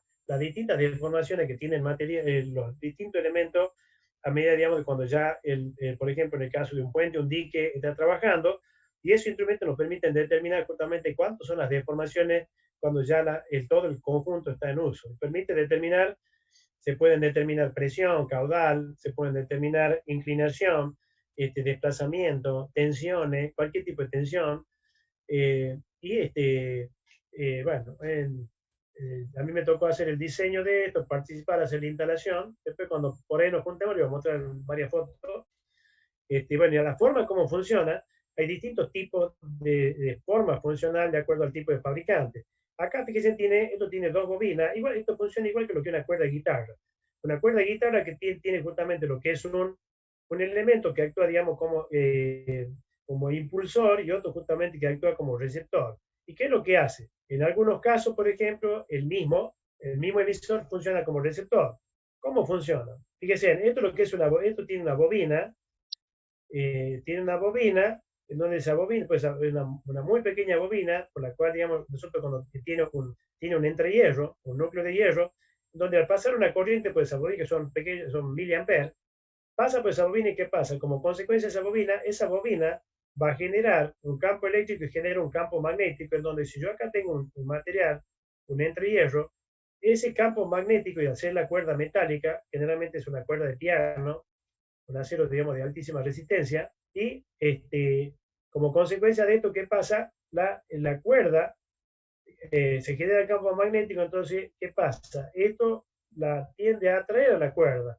La atrae, o sea que la saca de su posición de equilibrio y corta, digamos como que la pulsa, le da el primer pulso para que la cuerda comience a oscilar, y la pulsa, la trae, digamos, el campo magnético, la suelta, ¿y qué pasa? La cuerda comienza, hace la función de lo que sería nuestro dedo en la guitarra, la pulsa y la cuerda, después que la pulsamos, la cuerda comienza a oscilar. ¿Qué ocurre? El segundo elemento receptor, esto comienza a oscilar. ¿Qué pasa? Acá en esta zona donde tengo otra bobina, esto cuando se está moviendo y cuando yo tengo, también tiene un entrehierro, cuando yo genero, o sea, tengo justamente acá, cuando yo tengo, por ejemplo, esto se comienza a mover y yo produzco un acercamiento, un alejamiento dentro de lo que es una bobina, donde también tengo un campo magnético, esa variación, ese movimiento me genera una FEM inducida dentro de lo que es el bobinado, entonces que lógicamente va a ser mayor cuando sea mayor la variación del campo magnético generado, y lo que hace justamente esto pulsa y esto registra. O sea que uno funciona como pulsa y el otro actúa como si fuera un parlante, recibiendo la señal y pudiendo manifestar justamente lo que es esa variación. Y bueno, ya en función de los valores medidos acá, cuando mayor es esa tensión inducida, esa PEM, en función que va a estar dependiendo de lo que es la frecuencia, puedo llegar a medir justamente cuánto es a partir de la frecuencia, medir justamente el valor que estamos viendo, que es la deformación específica. Así, básicamente, en algunos casos, en algunos extensómetros funcionan así, otros miden lo que es el sonido. En caso, por ejemplo, hay diferentes fábricas. Acá, por ejemplo, si viene digamos, de tipo inductivo, no es de cuerda vibrante, este es un tipo inductivo capacitivo, que cuando se desplazan produce una variación de lo que es la capacitancia del instrumento. Por ejemplo, fíjese, lo pongo como ejemplo porque supóngase yo tengo un instrumento de cuerda vibrante, donde yo puedo tener un elemento roscado, y esto, por ejemplo, yo lo puedo colocar, esto yo lo puedo colocar, por ejemplo, dentro de lo que es el programa. A ver si le puedo subir alguna foto de algunas instalaciones, por ejemplo, que yo hice con la empresa en distintos tipos de obras, cómo van colocados estos instrumentos. Esto, por ejemplo, si yo lo coloco, este que va roscado en ambos extremos, tengo este principio, supóngase que yo tengo una barra de acero dentro de una estructura, donde esa barra de acero va a estar soportando, por ejemplo, el esfuerzo de tracción. Entonces yo lo vinculo a través, digamos, de lo que una rosca, aquí una rosca izquierda, rosca derecha con un tuercón, lo vinculo de un lado, o sea, la corto la barra y lo pongo al instrumento, formando parte, digamos, de lo que es la estructura. Cuando esa barra sufra en su línea de acción, origine justamente las tensiones se van a originar en lo que es el mismo instrumento, esta parte, justamente la parte sensora del instrumento, entonces como consecuencia del esfuerzo, esta parte se va a deformar. Cuando esto se deforma, me va a originar una variación en lo que es la frecuencia, y yo a partir de la medición de la variación de la frecuencia voy a saber cuánto ha sido el alargamiento, la deformación específica, y puedo saber cuál es la tensión que está soportando justamente esa barra. Eh, bueno, y después tenemos lo electrónico, donde justamente el electrónico lo que tiene un sistema. A ver, hay una pregunta, vemos. Bueno, y me preguntan en qué situación conviene usar cada uno. En principio, ustedes fíjense, cuando uso uno u otro, va a depender, o sea, de lo que yo quiera medir, y va a depender del tipo de uso que yo le quiera dar. Por ejemplo, el caso, por ejemplo, que yo le estoy comentando, el de cuerda vibrante, por ejemplo, son instrumentos, así a modo de ejemplo, son instrumentos que van colocados y quedan de por vida dentro de lo que es el hormigón. Por ejemplo, yo puedo medir dentro de lo que es una masa de hormigón, de lo que constituye lo que es un dique, y puedo medir, por ejemplo, en todo lo que es la armadura, en la armadura colocar, por ejemplo, como el último que le expliqué, donde yo lo coloco al instrumento y el instrumento después va a quedar todo en su entorno, como un dique, por ejemplo, de hormigón armado. Puedo medir justamente el estado tensional que tiene la estructura, o sea, lo que es el hierro, de lo que es la estructura, pero también puedo tener otro tensómetro que me piden determinar cuánto es la deformación que tiene, por ejemplo, el hormigón, tanto en direcciones normales, tangenciales, como en el sentido espacial, en todo lo que es el espacio, medir todo el estado tensional para saber cuando ya todo lo que el conjunto de circuito está trabajando, y sea un instrumento que queda de por vida, o sea que yo no tengo posibilidad de acceder a medir nada en el instrumento, lo que tiene justamente directamente lo que llegan al exterior son los cables de tanto lo que es la alimentación de ambas bobinas, y lo que se hace es medir justamente cuáles son los valores de corriente o de tensión generado, y a partir de ahí se determina lo que es la frecuencia, y a partir de la frecuencia sabemos qué es lo que está registrando lo que es el instrumento. En principio, por eso lo bueno que tiene es justamente que permite la parte de hacer la medición. Uno puede tener como un sistema, digamos, la señal que uno puede tener, digamos, se puede tener una señal de tipo digital, donde uno puede tener almacenamiento de datos, el procesamiento de los datos, donde justamente para eso se lo usa, y para testear permanentemente qué es lo que está sucediendo en todo lo que es la estructura de lo que, por ejemplo, en la envergadura, caso de un dique y de un puente, conocer cuál es el estado de tensiones, situaciones que pasan ante las diferentes, por ejemplo, en el caso de un máximo embalse, o saber de pronto, por ejemplo, si no está existiendo la probabilidad, digamos, de un colapso de lo que es el dique. Por ejemplo, después ya a ver si le puedo pasar, si le consigo por ahí, a ver si tengo alguna foto, lo que es, por ejemplo, medición de presión con este tipo de instrumentos, que son directamente funcionan con el mismo sistema, donde se mide justamente la variación de presión debajo del dique, o sea, digamos, todo lo que es la parte del fondo del dique, para saber justamente si hay filtraciones de agua, que a simple vista no la podemos ver. Se hace un sistema, ya le voy a mostrar, si le puedo conseguir la foto, le voy a mostrar para que vean cómo es, y la metodología se llama ocultación de presa, donde uno hace lo que es ocultar, es como cuando ustedes van al médico, al médico, el médico, digamos, lo oculta con el estetoscopio, de acuerdo a lo que al sonido de lo que él está escuchando, de pronto le diagnostica si tiene una arritmia cardíaca, si a simple vista, en caso sea notoria, o sabe de pronto si tengo, digamos, tengo congestionado un pulmón o algo, como que está sintiendo un sonido, y esto es lo mismo. A partir, digamos, de lo que el instrumento, el sensor está detectando, yo puedo saber qué es lo que está sucediendo justamente en el interior de toda esa masa, toda esa estructura. Y lo otro, por ejemplo, el caso de los instrumentos que estamos viendo, caso del óptico, el óptico es justamente más para uso de laboratorio, por lo que son elementos muy delicados. Por ejemplo, el que es el Hugenberger, se lo utiliza claramente en laboratorio, pero también podemos hacer algunas determinaciones así en algún tipo industrial, algún tipo de determinación, porque son más robustos, o sea, son mecánicos.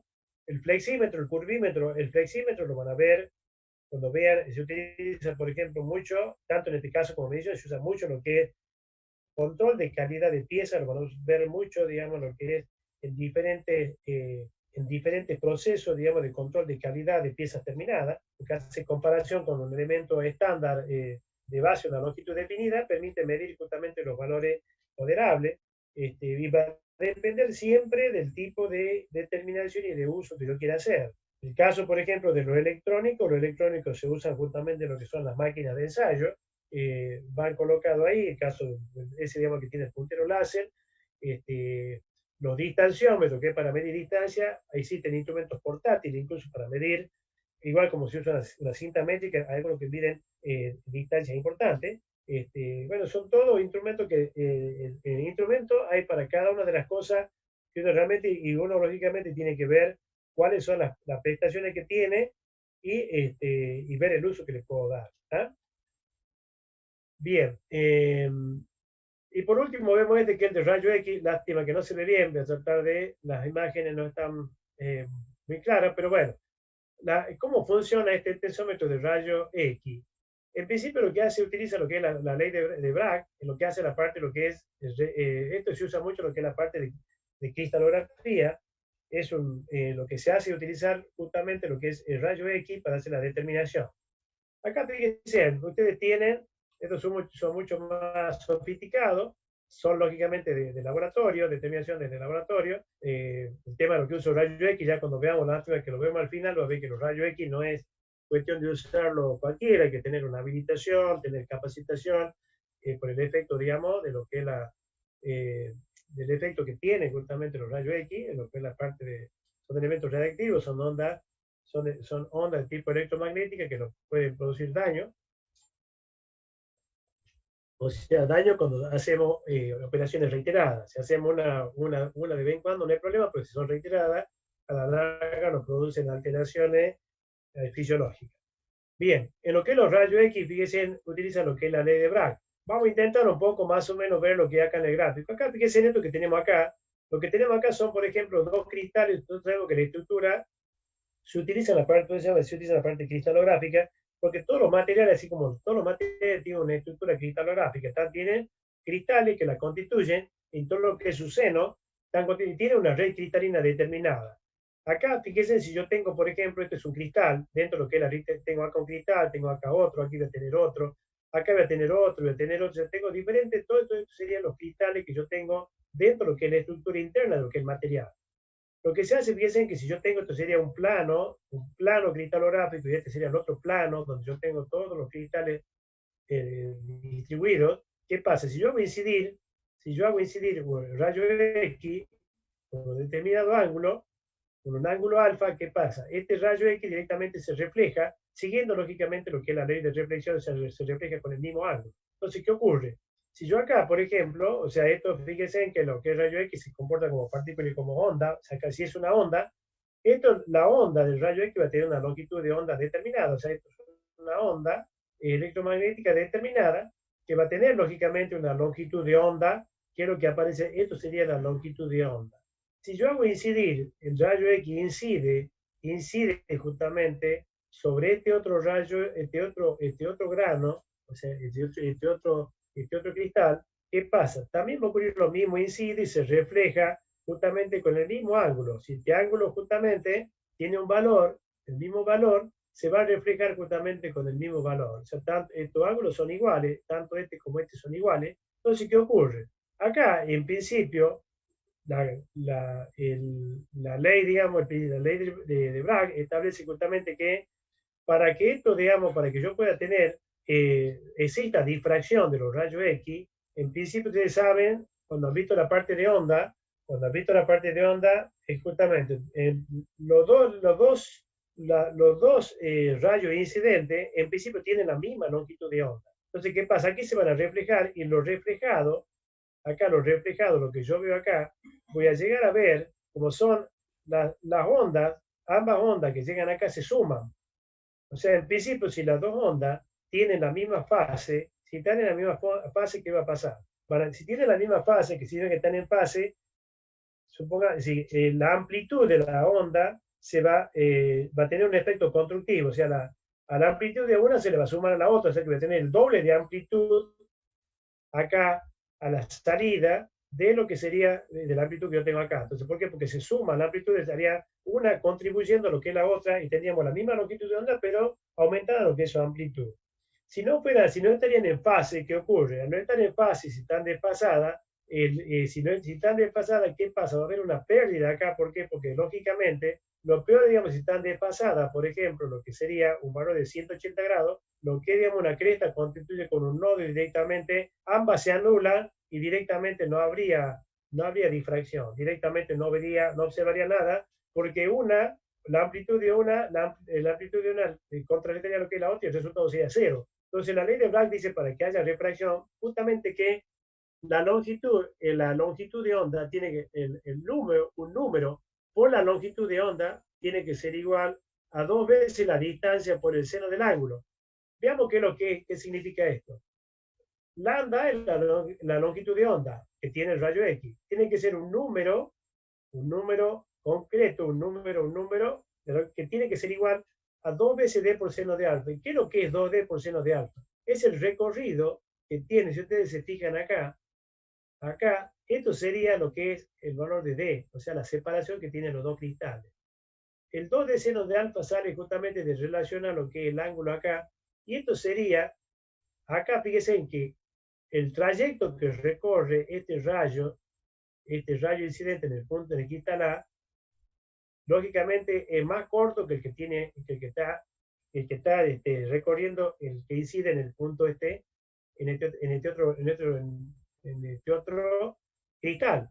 Pero ¿qué pasa? Esta distancia AB, A segunda, esta distancia tiene que ser, perdón, ya ven que ya terminamos con esto. Fíjense en que esta distancia que está acá, o sea, esta distancia tiene que ser un número entero de lo que es la longitud de onda y que va a ser igual a 2 veces el d por el seno del ángulo incidente. O sea, cuando esto se cumpla, o sea, que esto sea un número entero de la longitud de onda, me va a estar indicando justamente se va a cumplir la condición esa que yo acá voy a tener un efecto constructivo. ¿Por qué? Porque las dos ondas van a estar en fase y directamente va a haber una suma de la amplitud y voy a poder observar. Entonces, si se cumple eso, que tiene que ser un número entero, lo peor, digamos, si la longitud de onda fuera la mitad, estaríamos justamente anulando una a la otra y no veríamos nada. Entonces, si esto es el número entero de la longitud de onda, y que va a ser igual a 2 veces d seno de alfa, que sería esta longitud, el 2 de seno de alfa, o sea que esta distancia recorrida tiene que ser un número entero de longitudes de onda del rayo. Voy a tener justamente lo que es difracción del rayo X, y como consecuencia de eso voy a poder observar el efecto. Y esto es lo que se usa justamente para, en función de lo que es la posición de los cristales por deformación, podemos medir esa distancia D originada por la deformación, digamos, de los cristales, utilizando lo que es la parte radiográfica para esa determinación. Lo que se hace justamente, coloca la probeta, se aplica lo que es rayo X, se coloca un film, y la proyección, justamente, la difracción de los rayos X, que se imprime sobre lo que, digamos, afecta lo que es variándole lo que es el color, ennegreciendo a lo que sería un film. En el film me queda manifestado justamente el efecto de la difracción, es un cono de 2 veces justamente el diámetro, de 2 veces lo que es el ángulo, y me va a generar justamente un efecto de este tipo, en donde yo midiendo este diámetro puedo determinar perfectamente cuánto vale el valor de lo que sería la deformación, o cuánto ha variado lo que es esa distancia entre lo que sería un plano y el otro, entre un cristal y otro. ¿Tá? O sea que de esa manera es lo que se puede utilizar, que también en el laboratorio lo que es utilizando el efecto un extensómetro por difracción de lo que es la parte del rayo X.